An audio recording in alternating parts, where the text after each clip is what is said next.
Chapter 11. My ultimate bigoted backstage experience. The colourful stage lights illuminated off of me as I sat in the third row, dressed in a suit, near the stage at the Vivian Smart Home Arena in Salt Lake City, with a group of other fans who had purchased VIP backstage passes to meet and see a famous female artist. It was mid-March.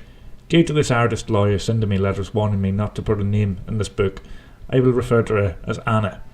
Anna, a popular, young, beautiful, Grammy-nominated artist, strided out onto the stage with her background dancers. My heart raced as I saw her in person. Tickets had cost me close to $1,000, but I had spent all that money in a desperate attempt to get Taylor Swift off of my mind. I figured acceptance by another celebrity would get me over my depressed Taylor Swift thoughts. Kinda like how I'd went after Taylor to get over Mary the hooker. While Anna was very beautiful, she had a reputation for being a snob, but I don't judge people without meeting them, so I didn't care about what other people said about her. Unfortunately though, like anywhere I go, people judged me. Anna's guards stereotyped my disability. Since I sat on the edge of the third row, I sat feet away from 3 of Anna's security guards. The guards laughed at and mocked my disability. They talked amongst themselves about apprehending me because I appeared to be drunk. I wanted to ask Anna a question about being a songwriter for her, but I was frightened that the guards would assault me, so I didn't get the chance. A half hour later, I stood in line with the other VIP fans to meet Anna in person directly. When it was my turn to meet Anna, one of her many bodyguards held open the door to the tent that Anna stood in. When I walked into the tent, Anna looked very beautiful, but she immediately formed a disgusted face upon seeing me and my deformed face. I felt so ugly and little. To all of the people before me, Anna told them how beautiful they looked. Trying to brush aside a rude expression, I made conversation with her. "Hey Anna, just so you know, I'm the guy who got you flowers," I said to her, hoping for a warm response. But Anna stared at me the same way Austin Powers had stared at the mole on the mole's face in Austin Powers 3. Together, the pop star and I looked at the camera. Trying to be smooth, I put my arm slowly around Anna. Unsurprisingly, Anna made a weird noise, like a "don't touch me you freak" noise. I couldn't believe it. After the picture was taken, Anna looked at me with a disgusted look and grumbled, "Thanks for the flowers." My heart was again trashed by a celebrity. I couldn't believe it. Slowly, I shuffled out of the tent and went to a bathroom and cried. I was half tempted to leave and not stay for the show. To make a long story short, I went to the concert and my place was right next to the stage. At the concert, I again was assaulted by the guards, verbally and physically. My right to an enjoyable evening was stolen from me because I looked differently. Since I had gone through hell with Taylor Swift, I didn't want to start a commotion about Anna. I tried to be happy, believe it or not. I posted the pictures on my Facebook because it was cool that I did meet her. It just sucked because she hated me.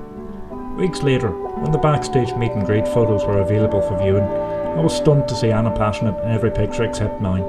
She had a disgusted look in my picture. It made me sick to my stomach. I tried talking to our manager about the entire incident, but he ignored me, even though I was given his direct email.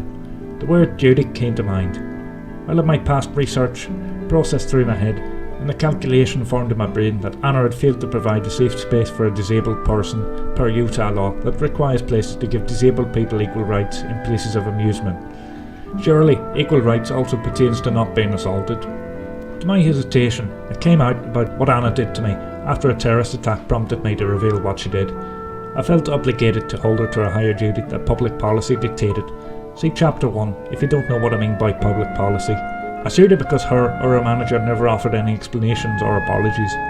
Since the guards were under her control, she was liable. She was the one running the shindig.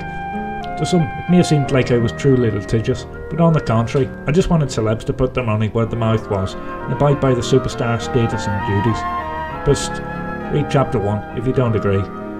Early August came, and I felt that I had a very good shot at winning, since the harm had happened directly in the jurisdiction and I had solid evidence.